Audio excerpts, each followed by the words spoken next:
My mom talks about the fights that she had with Meri here and there. Your mom talking about the fight? She doesn't talk about every single one of them. She just talks about a couple of them, but I actually remember a lot of the fights or arguments that she would have. I remember there was one in particular that won't get into crazy details about because I don't know if all the parties involved would be okay with it. But Meri, she was a little bit too verbally harsh on one of my siblings, and it was bad. That sibling ended up crying a ton, and they were really sad and they were really hurt, and they went and told my mom about it. And it was in the Lehigh house, and so my mom walked straight upstairs into Meri's apartment, confronted Meri, and that was like the second time that Meri and my mom had a big, like, don't talk to my kids again kind of thing, which I was very grateful for because it kind of lessened a lot of the struggle and strife that I was feeling and the backlash that I was feeling. So I was like, yes. Hey besties, welcome back to my channel Truth Behind TLC. Today, we're peeling back the curtain on one of the most dramatic and emotionally charged storylines in the Sister Wives universe, the explosive relationship between Christine Brown and Meri Brown.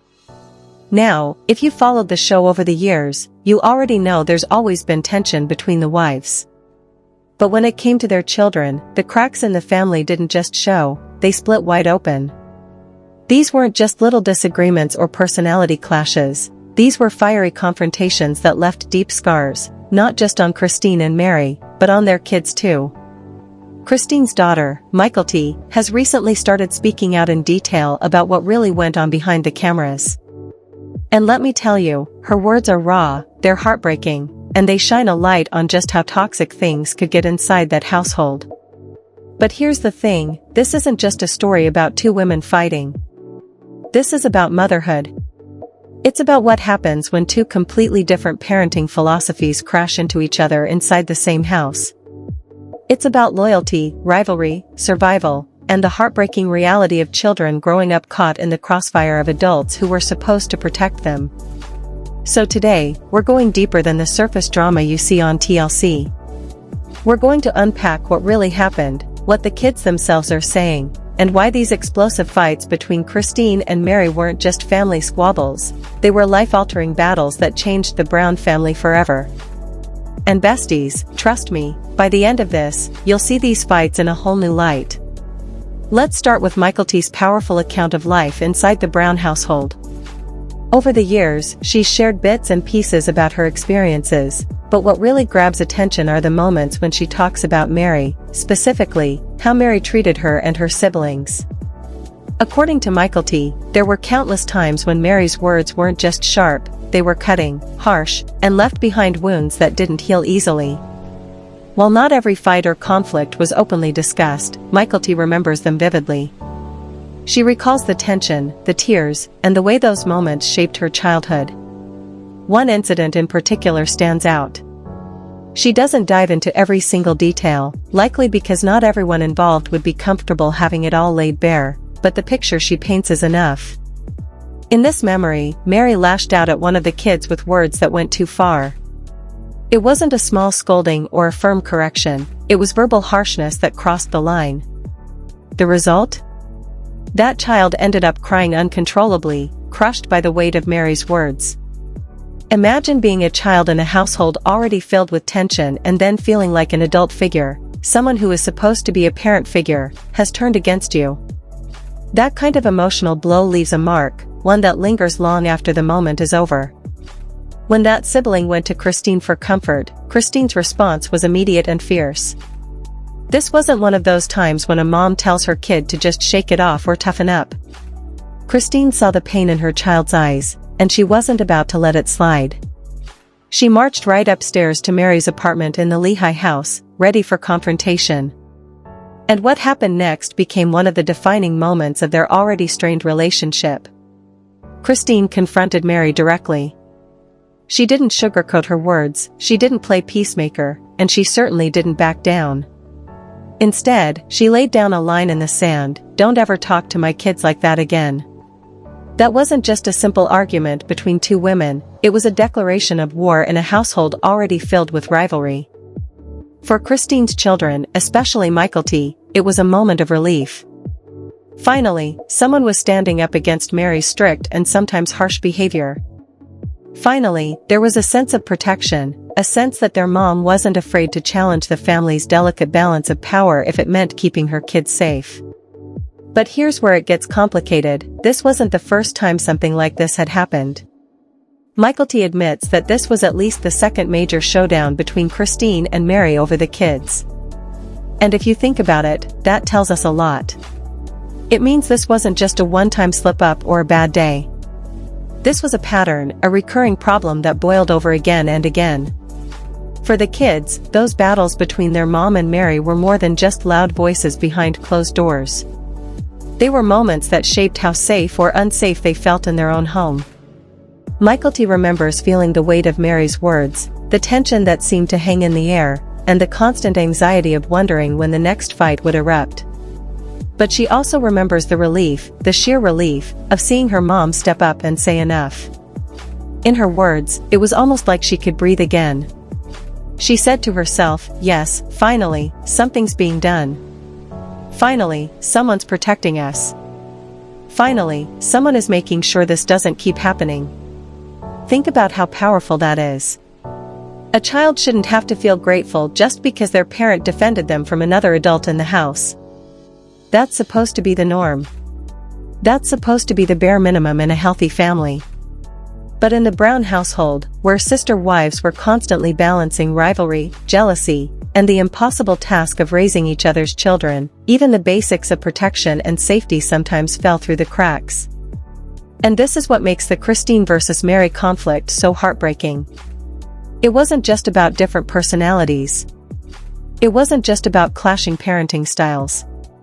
It was about kids caught in a storm they didn't ask for, kids who were forced to navigate adult conflicts before they were even old enough to fully understand what was happening. Christine herself has admitted in her book and interviews that she was always the more relaxed parent. She believed kids should be kids, let them jump on the bed, let them raid the cupboards, let them play freely and loudly. To her, childhood was about exploration and joy. But to Meri, that kind of chaos was unacceptable. Meri wanted order. She wanted silence. She wanted respect. And when those two philosophies collided under one roof, the fallout landed directly on the children. For Michael T and her siblings, that meant living in an environment where the rules shifted depending on who was watching. With Christine, there was freedom. With Meri, there was strictness. And when those worlds collided, the result was explosive fights, tears, and trauma that they're still processing to this day. So when we look back at that moment in the Lehigh house, when Christine stormed upstairs to defend her child, it wasn't just another fight. It was a breaking point. It was a sign that the system itself, the structure of polygamy, the rivalry between wives, and the lack of clear boundaries in raising the kids, was breaking down. And while Christine may have won that battle, the war was far from over. Because the truth is, the scars of those fights never fully healed. They stayed with the kids, they stayed with Christine, and they stayed with Meri too. Now, let's move deeper into this ongoing feud between Christine and Meri, because what happened in that upstairs apartment in Lehigh wasn't just an isolated blow-up. It was part of a much larger, much uglier pattern that played out for years. And the real impact?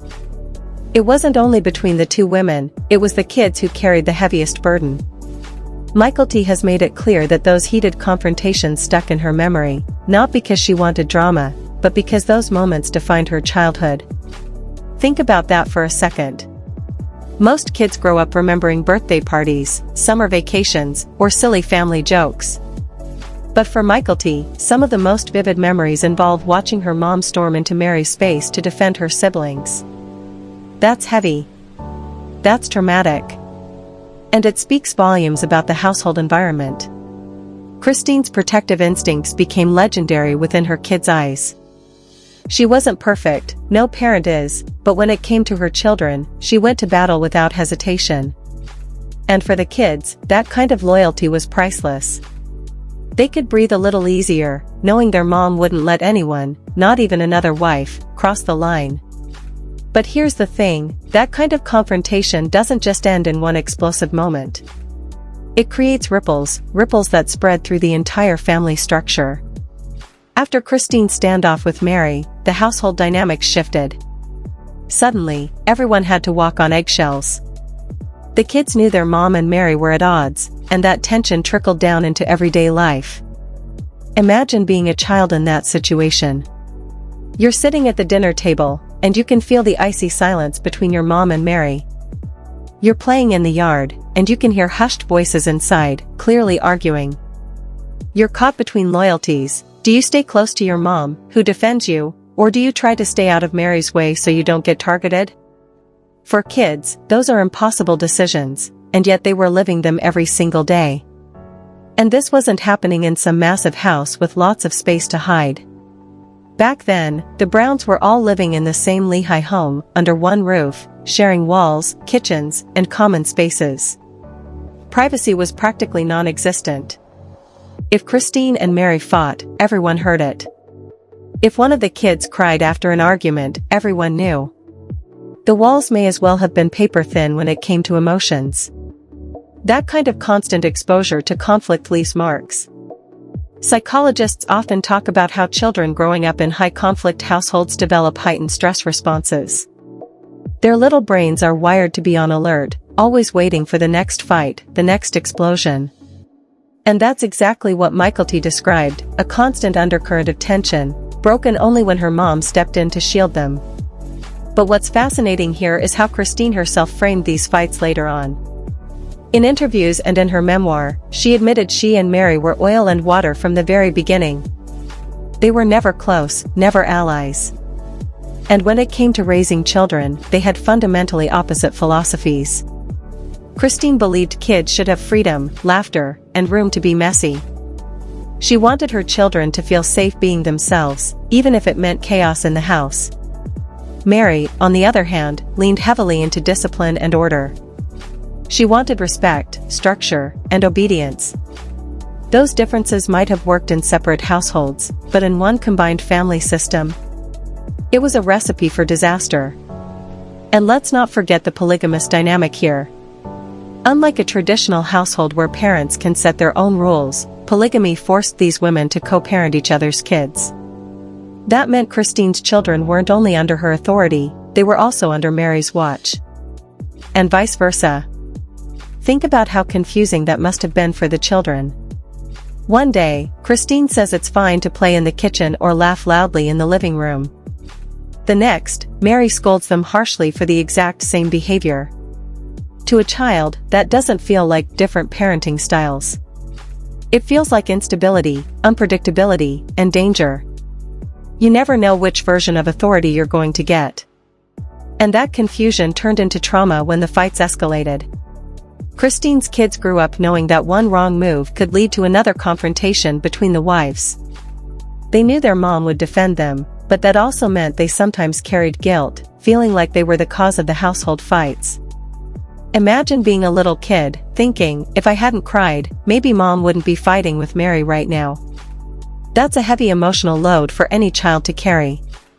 The second major confrontation Mykelti remembered made this even clearer.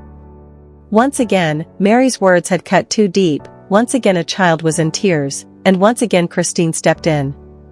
But this time, the atmosphere was even more charged. Mykelti recalls watching her mom's face as she stormed upstairs. It wasn't just frustration, it was fury, determination, and a refusal to let history repeat itself. Christine's message to Meri couldn't have been clearer: you will not treat my children this way. Not now. Not ever again. And for her kids, that moment wasn't just protection, it was validation. It was proof that they weren't imagining the cruelty, proof that their pain mattered, proof that their voices would be heard, even if it meant igniting a household war. But here's the heartbreaking part. Even with those confrontations, the underlying problem never really went away.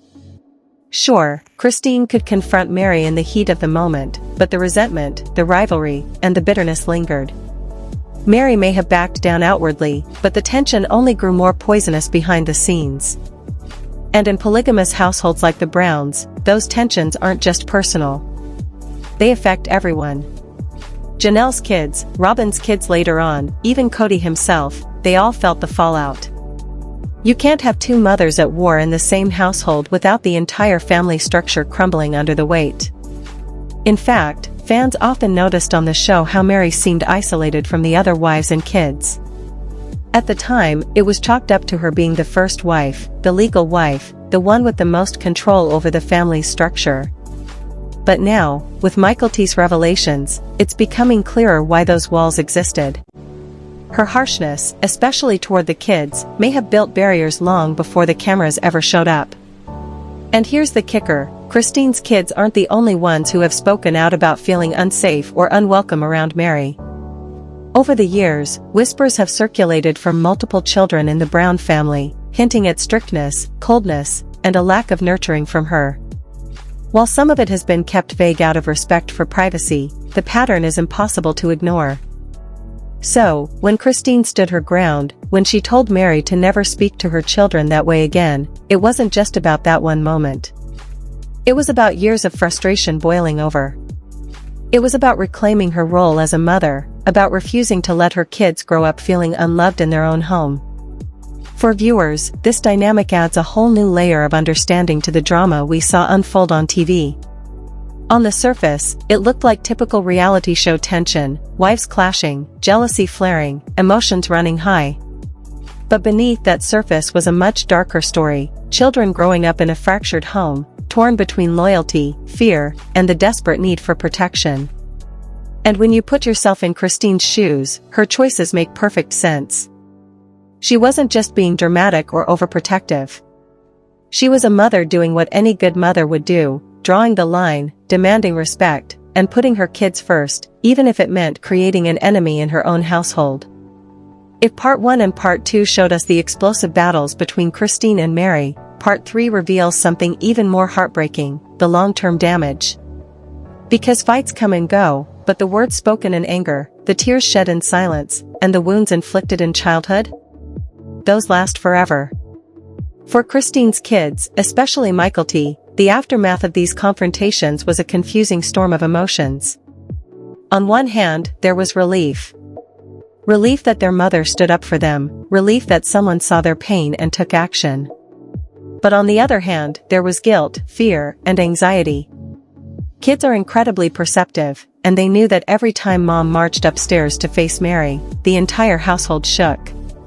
Imagine being just 8 or 9 years old and watching two grown women, your mom and someone you're supposed to call a mother figure, go head to head. It's not empowering, it's terrifying. Because as much as you feel protected, you also feel responsible. Mykelti has admitted that when she or her siblings were the reason for the fights, it left them questioning, did I cause this? Am I the reason Mom and Meri hate each other? That kind of emotional weight isn't something a child should ever have to carry. Yet in the Brown household, it became the norm. And the saddest part? The children learned to adapt. They learned to stay quiet when Meri was around, to avoid pushing boundaries, to seek out their mother's comfort when things went wrong. That constant state of hyper-awareness, of watching your every move to avoid setting off another explosion, leaves scars that last into adulthood. And here's where things get even more complicated. As the kids grew older, they started finding their own voices. They weren't just passive bystanders anymore. They began speaking out, not just to Christine in private but publicly, in interviews, podcasts, and conversations with fans. And what they revealed gave the world a much clearer picture of what life inside that home was really like. Mykelti, in particular, has been candid. She hasn't sugar-coated her experiences. She said outright that Meri's behavior crossed the line, that it wasn't just strictness but cruelty at times. And she's admitted that the relief she felt when Christine stood up to Meri was one of the defining moments of her childhood. Think about how powerful that is. Years later, she's still talking about that confrontation. Not the birthdays, not the family vacations, not the happy moments, but the fights, the tears, and the relief of finally being defended. That tells us everything we need to know about the impact. And it wasn't just Mykelti. Other kids, in subtle ways, have hinted at similar experiences. Whether it was the way they described Meri as cold or the way they distanced themselves from her as adults, the pattern is clear. The kids felt unsafe, unprotected, and unloved by someone who was supposed to be a parental figure. Now, let's step back for a moment. This isn't just about Meri being mean or Christine being protective. This is about the system of polygamy itself. In a monogamous family, if one parent is harsh, the other can intervene and set boundaries. But in a polygamous family, the lines are blurred. Whose kids are whose? Who gets to discipline? Who gets to protect? And when those boundaries aren't clear, kids fall through the cracks. Christine's children weren't just her kids. In the eyes of the family, they were Cody's kids too, and therefore under the authority of every wife. That meant they were vulnerable to different parenting styles, different tempers, and different expectations, depending on who was in charge at the moment.